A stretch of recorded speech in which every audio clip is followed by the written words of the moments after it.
Dealerships are drowning in inventory right now, but a few auto brands are in much worse shape than others.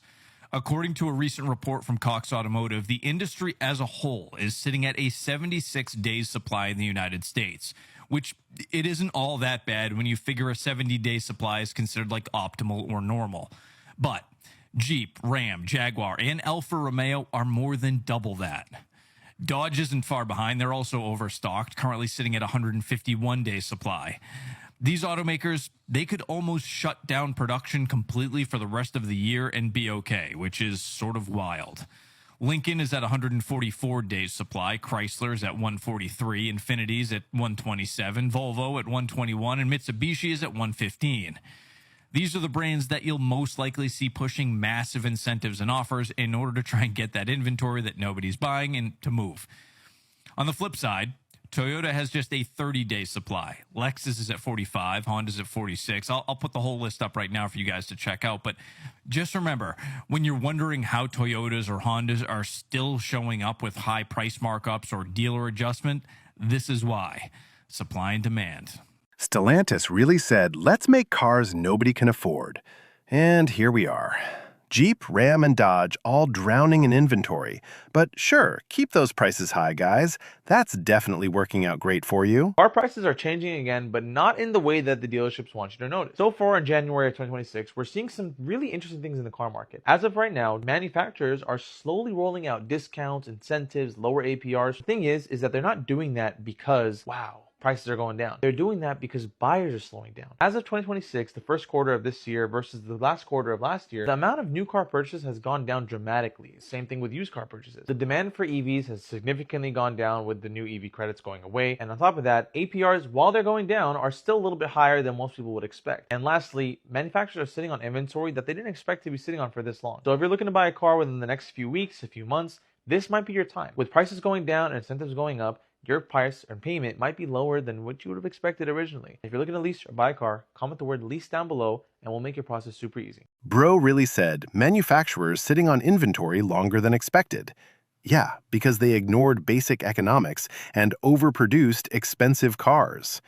Surprise, surprise. Charge too much and people stop buying. The car market crash is not happening and it's because of you. These are all bank repos thought to be sold at auction. Wide body scat pack 392 repo. Range Rovers, Kias, Mitsubishis, big trucks, Mercedes, all these repos. BMWs, brand new Ford trucks. The reason why it's not happening is because people are still signing 25, 28, 30% loans till this day, even though I put out many videos and other content creators put out videos and help telling people and explain, stop getting in situations where you have so much negative equity, stop getting situations where you are signing for a high payment auto loan, high interest auto loan. People are still doing it. 2020 BMW X6, sitting here, ready to go to the auction. Repo. Infinity 2017, Charger back here, ready, just sitting. There's been so many repos, all of them just collect dust. I genuinely thought that the car market will correct because people are seeing $500, $800, $1,200 payments for people that make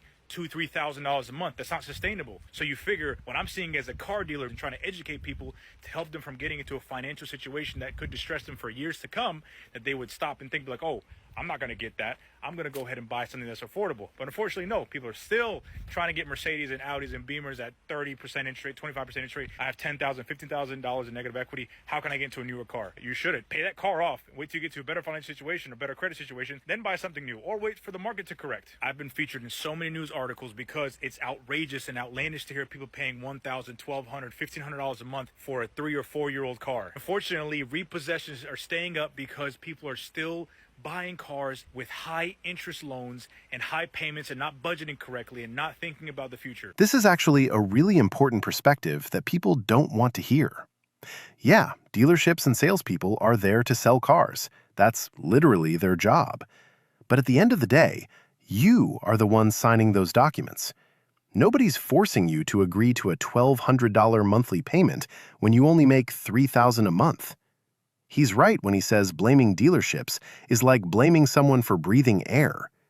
You have a responsibility to read the truth in lending form, understand what you're signing up for, and make smart financial decisions. Completely full. And I'm about to show you 2024s sitting right next to 2026s. That's how you know that's a bad situation, man. I mean, look at this. $52,000, 2026 C300. At least they still make, at least they still make cars, sedans. Now here's another 2026 GLS 450, $103,000, but it will literally be right next to a 2024. Can you guys see this? Oh, it's upside down. Yeah, it's one of these 2024 sitting right here. You know what I mean? That's the situation that these dealers are going through. They have a lot of old inventory sitting around. Another 2024. Look at this. I mean, 70, it goes up from 58 to 71. It's insane. It's a lot of money for what it is. No wonder these things are sitting, not selling, for hundreds and hundreds, 500 plus days sitting on the lot. Looks like they finally got this thing sold. Now, this is one of the 500 days on the lot means the price is wrong, period. If it takes you over a year to sell a car, you're not pricing it for the market you're actually in. So many Ford dealerships are having to turn away their allocations, turn away their deliveries of their new vehicle inventory because, well, they no longer have the space for it.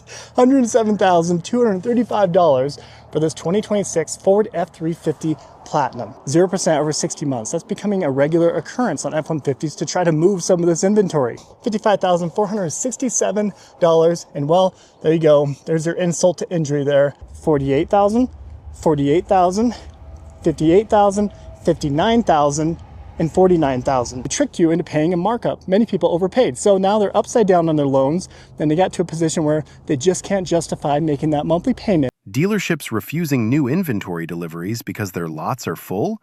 That's not a flex. That's a crisis.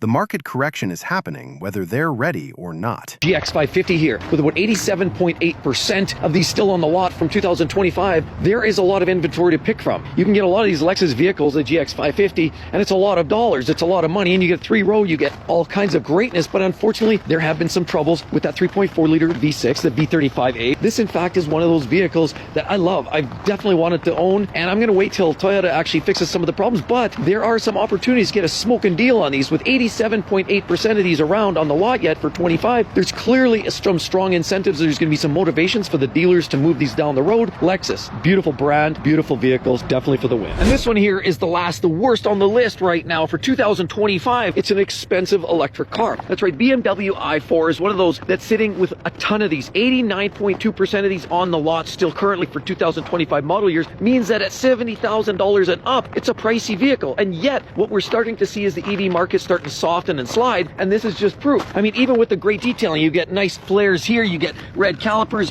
big blue decals right there, wonderful mirrors, nice handles. It's a very, very nice looking unit, but unfortunately, people are not all that interested in the BMW i4. It's not all that unreliable. You do get the fun grille on the front end, of course, the bucktooth style. You get the laser cut rims here, simple handles, a load of technology, but at $70,000, less and less people are interested in buying these vehicles. Rather, most people are still gravitating, if you're going EV at all, Tesla still seems to own the market share. Now, these are great vehicles and they're fun, and I've driven them, and they are a hoot, but they're not cheap and they're not selling. And unfortunately, at close to 90% left on the lot for 2025, and we're rolling into 26. This is a true crisis for BMW. They're going to have these cars sitting and piling up on the lot. It means you're going to get a smoking deal.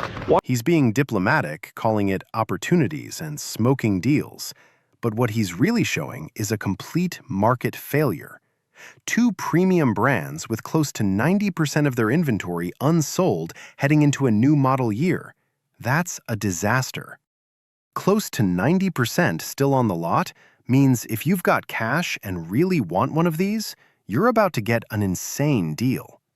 Dealers are going to be extremely motivated to move 2025 inventory before more 2026s show up.